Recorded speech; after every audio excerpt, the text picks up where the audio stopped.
O tema da nossa palavra hoje é: eu já tenho tudo o que eu preciso. Eu já tenho tudo o que eu preciso. Vai um pouco além de dinheiro, vai um pouco além de família, vai um pouco além de casa, condição de dar um rolê. Quem gosta de comer no japa aqui? Faz assim, ó. Eu gosto também. Eita, benção, eu recebo. Vai além de um restaurante, vai além de um carro, de fazer passeios, viagens, vai além. Porque eu já tenho tudo o que eu preciso. Isaías capítulo 41, versículo 10. Diz assim: não temas, porque eu sou com você. Não fique assustado, porque eu sou o seu Deus.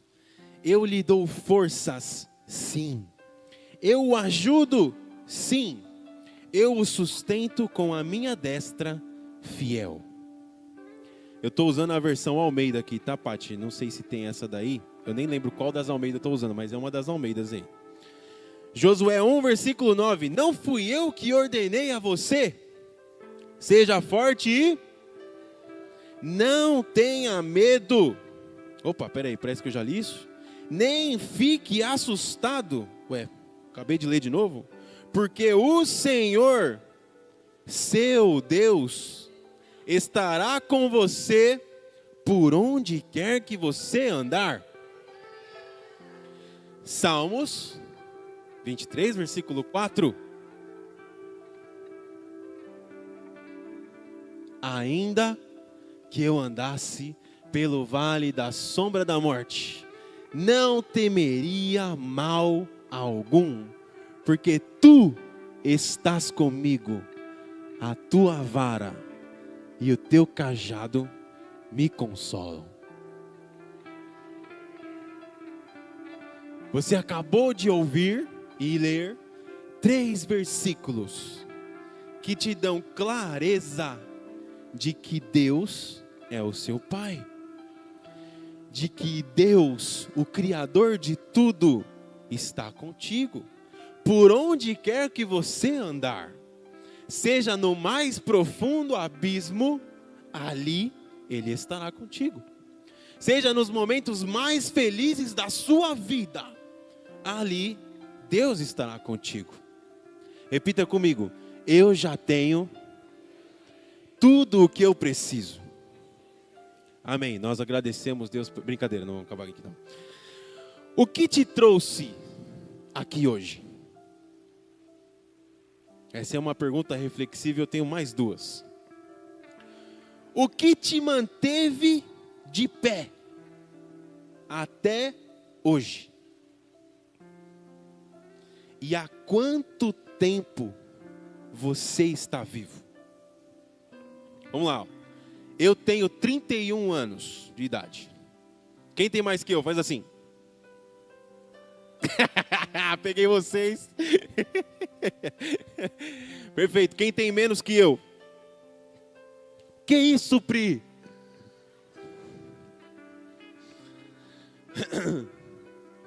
Você viveu, no meu caso, 31 anos.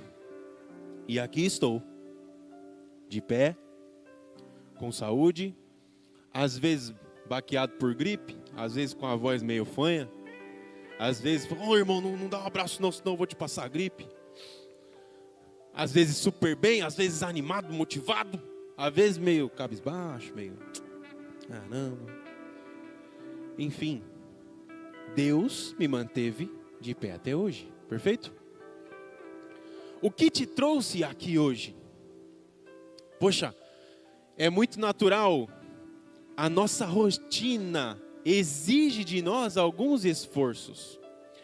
Se não todos, muitos de nós temos a necessidade de acordarmos cedo para trabalhar, amém? Quem levanta cedo para trabalhar? Faz assim, ó.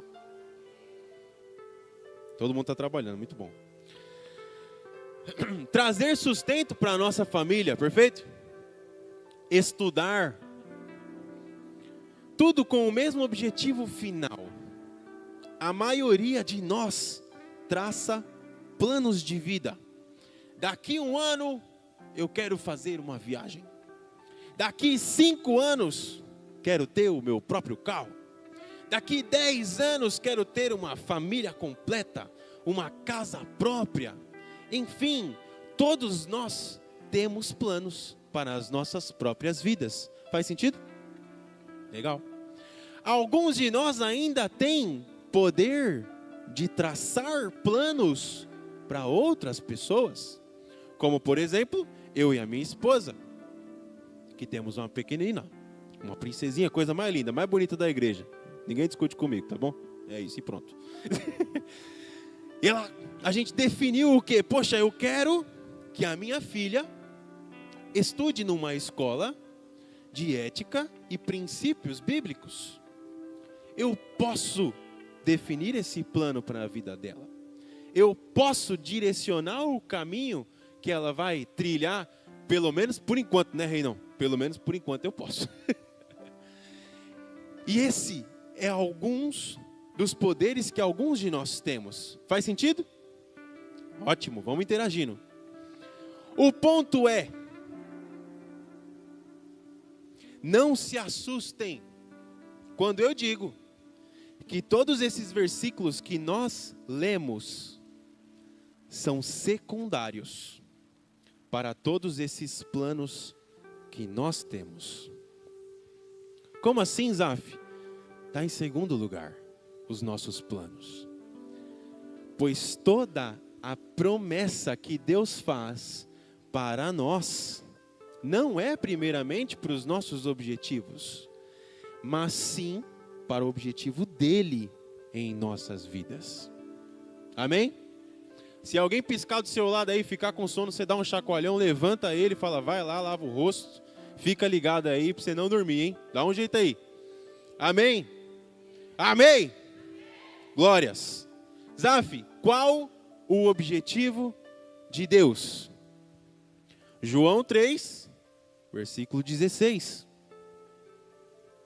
Porque Deus amou o mundo de tal maneira que deu o seu Filho unigênito, para todo e aquele que nele crê não pereça, mas tenha vida eterna. O plano de Deus é a vida eterna para nós, ok? João 10, versículo 10 diz: o ladrão vem somente para roubar, matar e destruir. Eu vim para que tenham vida e a tenham em abundância. Não é sobre o que nós queremos. Judas acreditava que a libertação da escravidão seria em relação aos romanos, mas Jesus fala sobre a libertação da escravidão do pecado e da morte.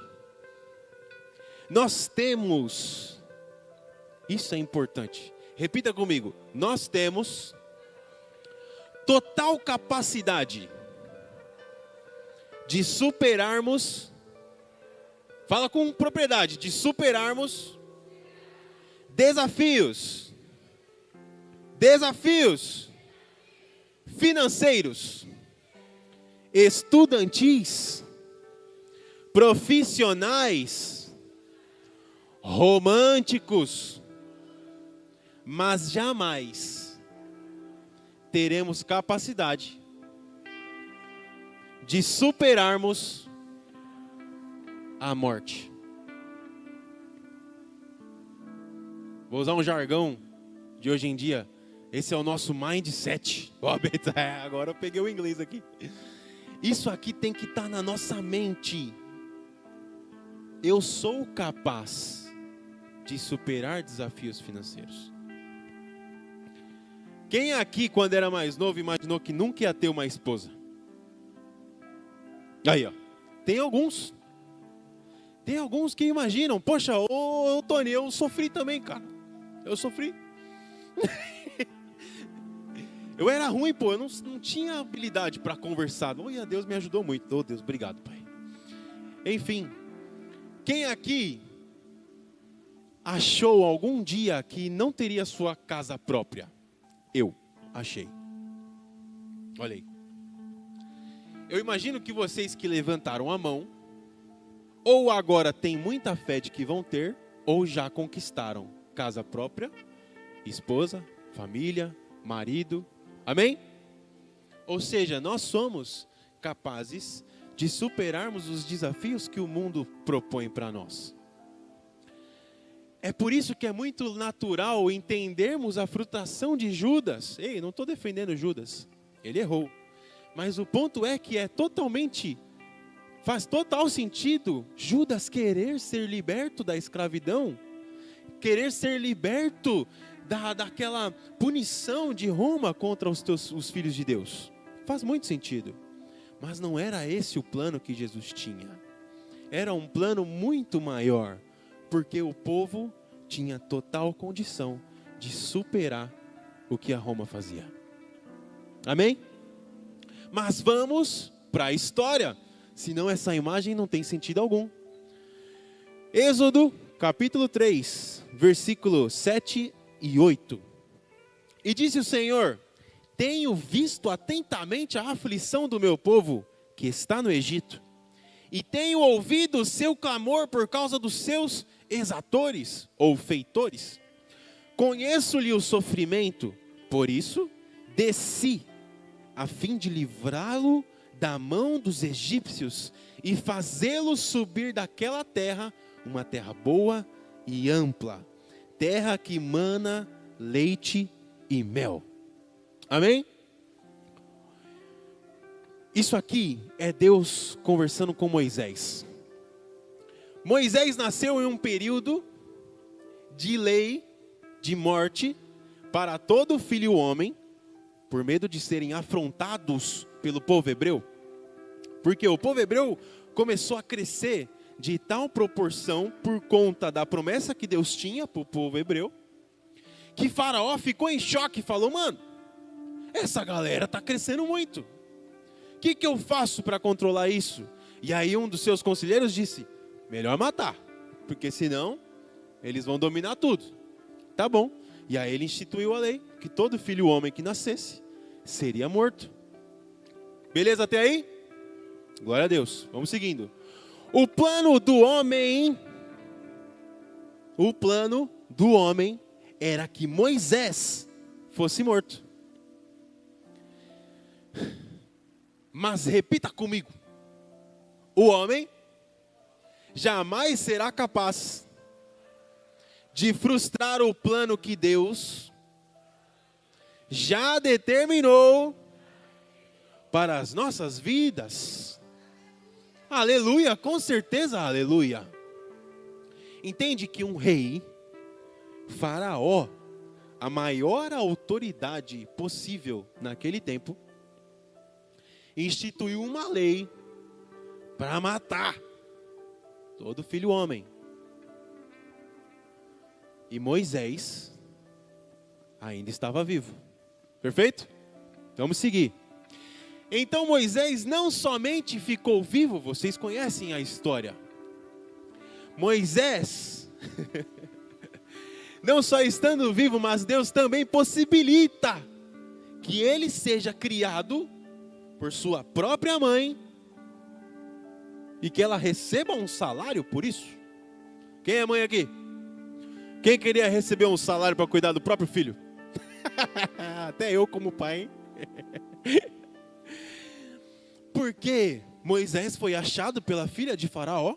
A filha de Faraó pega Moisés nas águas como um plano de desespero de sua mãe de salvar seu filho. Salva ele. Sua irmã, astuta e inteligente, fala para ela: quer uma ajuda aí para cuidar desse menino aí? Opa, quero sim. Tá bom, pode deixar que eu tenho a pessoa certa para cuidar dele. É nóis. Tá aqui, mãe, o filho de volta. O plano do homem era que Moisés fosse. E Moisés de repente estava onde? Na casa dele de novo. Ué. Vamos mais além. Moisés cresce com sua família. Moisés aprende os princípios do seu povo. Moisés aprende sobre a história E de repente, Moisés está morando dentro da casa do rei, que governa todo o Egito, e que queria que Moisés estivesse morto. Pô, só Deus para fazer um negócio desse. O homem queria que Moisés estivesse morto. Agora o homem que queria que Moisés estivesse morto, bancou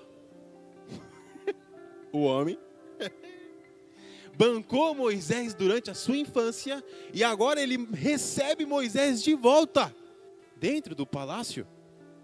E Moisés agora é tratado como um dos de Faraó. Pô, o cara tá em outro patamar, né, Rogerão? Tá lá em cima, velho. Mas vamos adiante. Moisés, então, em um belo dia, está passeando com seus irmãos e vê um egípcio batendo em um hebreu, espancando o hebreu. E o hebreu é do mesmo povo de Moisés. E Moisés cresceu com quem? Com sua mãe, que ensinou sobre a sua história, sobre o seu povo, sobre a sua natureza. Moisés vê aquilo e o que ele faz? Mata o egípcio. E tendo o Faraó descoberto isso, Moisés foge. Agora preste atenção. Deus impediu Moisés de matar um egípcio? Deus impediu o Faraó de se irar contra Moisés? Deus impediu Moisés de fugir?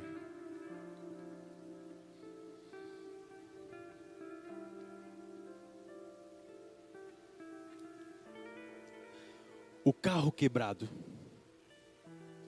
a conta vencida, a enfermidade, a dificuldade. Se Deus não impediu que tudo isso acontecesse contigo, comigo, é porque você já tem tudo o que você precisa.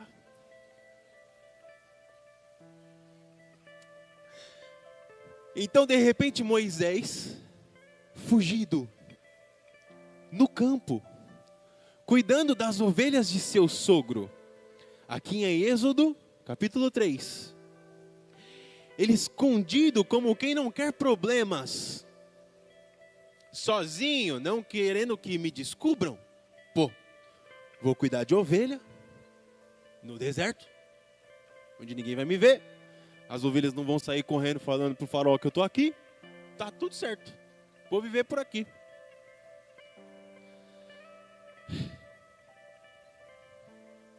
Até que de repente, Êxodo 3, versículo 2, apareceu-lhe o anjo do Senhor, numa chama de fogo no meio de uma sarça. Moisés olhou e eis que a sarça ardia no fogo, e ela não se consumia. Então disse para si mesmo: irei para lá e verei essa grande maravilha. Por que a sarça não se queima? Vendo o Senhor que ele se voltava para ver, Deus, no meio da sarça o chamou e disse: Moisés, Moisés. E ele respondeu: eis-me aqui. Deus continuou: não te chegues para cá. Tira a sandália dos pés, porque o lugar em que está é terra santa. Bento, na hora que eu estava estudando isso, Bento, eu li esse trecho, sei lá, umas 37 vezes. E aí eu fiquei assim: Moisés estava andando no Monte Sinai, em algumas traduções Monte Horebe, que é localizado em uma região deserta. Logo, esse lugar era quente, arenoso, muito calor. com rochas e espinhos em alguns trechos. E quando vejo Deus falando para Moisés tirar a sua sandália, eu vejo Deus dizendo: Moisés, tira a sua proteção. Moisés, abaixa esse escudo. Moisés, esquece o que você é. Moisés, tira tudo o que você tem, pois o lugar que está entrando é santo.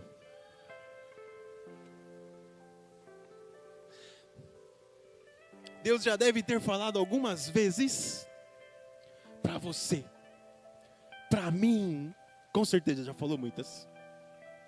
Tire a sua proteção, abaixe a sua guarda, seu dinheiro, seu conforto, sua segurança, nada disso importa quando estiver pisando em solo santo.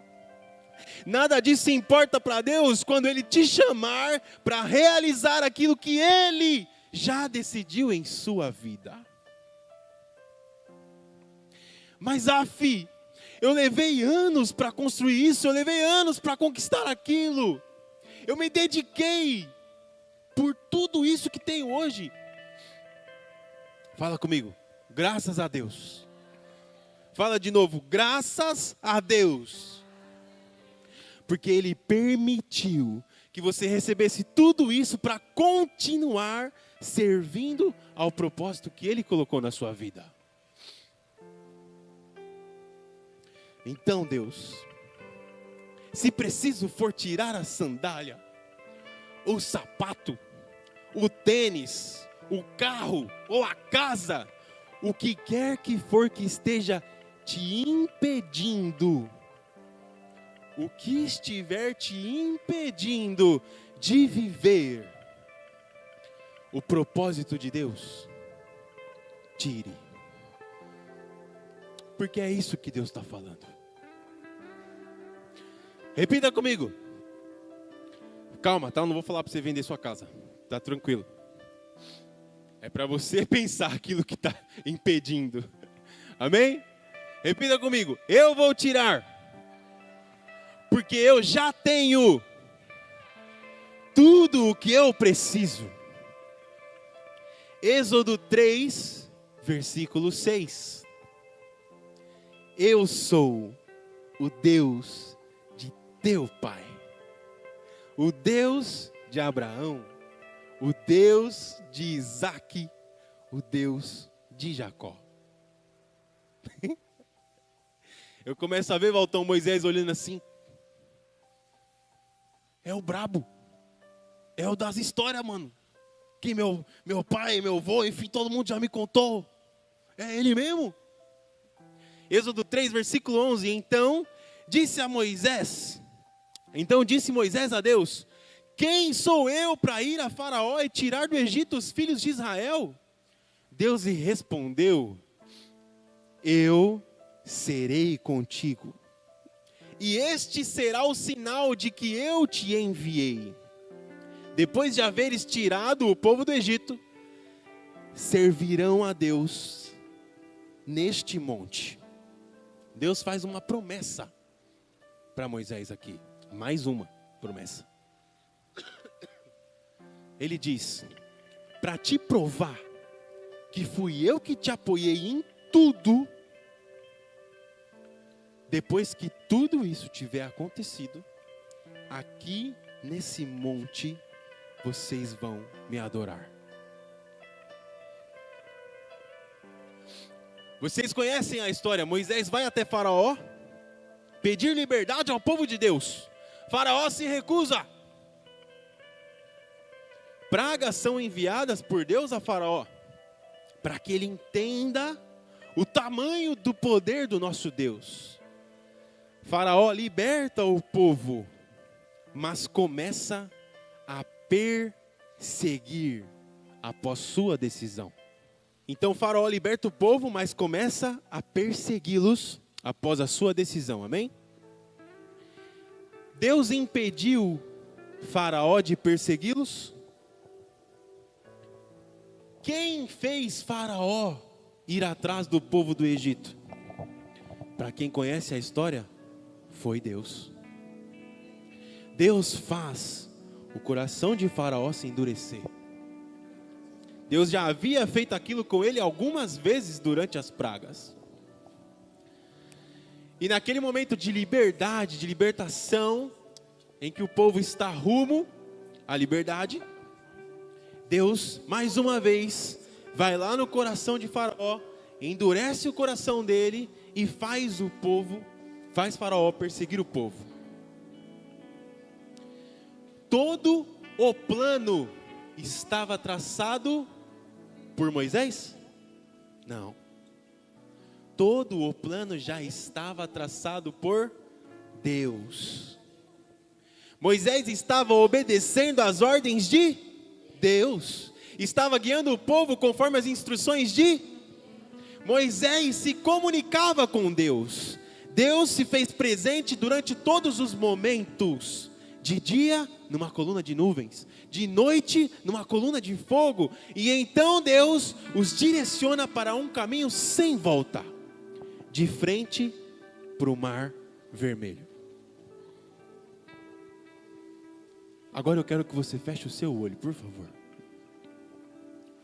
E eu te pergunto, qual é o seu mar?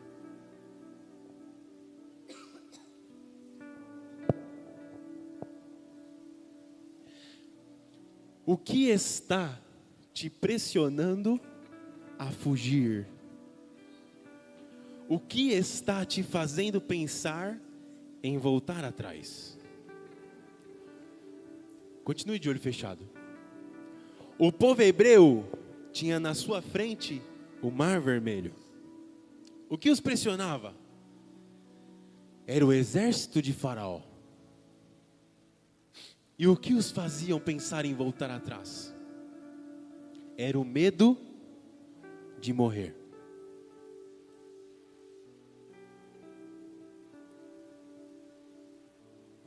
Isaías 41:10. Não temas, porque eu sou com você. Não fique assustado, porque eu sou o seu Deus.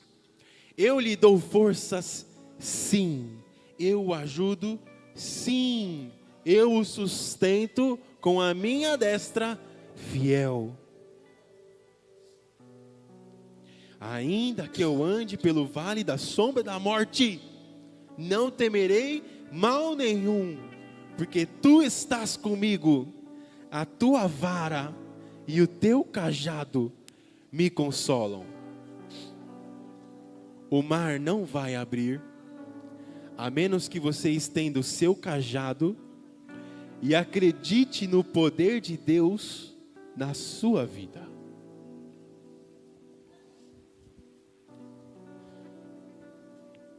Pode abrir o olho, para quem ainda não abriu.